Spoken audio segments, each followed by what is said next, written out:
Hi welcome back to my YouTube channel. ఈరోజు మన ఛానల్లో టమాటా పాలకూర కూర అయితే వండేద్దామండి. ముందుగా నూనె వేడి చేసుకొని తాలింపు దినుసులు అయితే వేసుకోవాలి. చాయ్ మినపప్పు, జీలకర్ర, అలాగే ఉల్లిపాయలు, టమాటాలు, పచ్చిమిరపకాయలు ముందుగానే కట్ చేసి పెట్టుకున్నాను.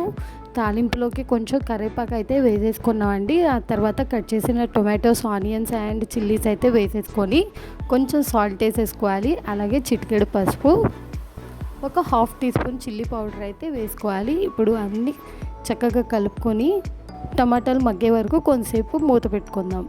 రీసెంట్ టైమ్స్లో అందరం కూడా మనం నాన్ వెజ్కి అడిక్ట్ అయిపోయి వెజ్ అనేది సరిగా కుక్ చేసుకోవట్లేదండి. టమాటాలో వాటర్ అంతా కూడా ఇంకిపోయి టమాటాలు దగ్గరగా వేగేదాకా ఈ టమాటాలని ఇలా ఉడికించుకుందామండి. కర్రీ నాన్ వెజ్ కన్నా చాలా బాగుంటుందండి. టమాటాలు దగ్గరగా అయినాయండి. ఇప్పుడు ముందుగానే మనం శుభ్రం చేసి పెట్టుకున్న పాలకూర కూడా వేసి పాలకూర కూడా దగ్గరికి వచ్చేటట్టు వండుకోవాలండి. ఈ పాలకూర కూడా టమాటాలో మిక్సప్ అయిపోయి ఈ పాలకూరలో ఉన్న వాటర్ కూడా మనకి బయటకు వచ్చి అది దగ్గరగా అయ్యే వరకు కుక్ చేసుకున్నాము.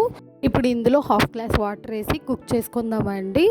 అంతే, టేస్టీ పాలకూర టమాటా అయిపోయింది. మీరు కూడా తప్పకుండా ట్రై చేయండి.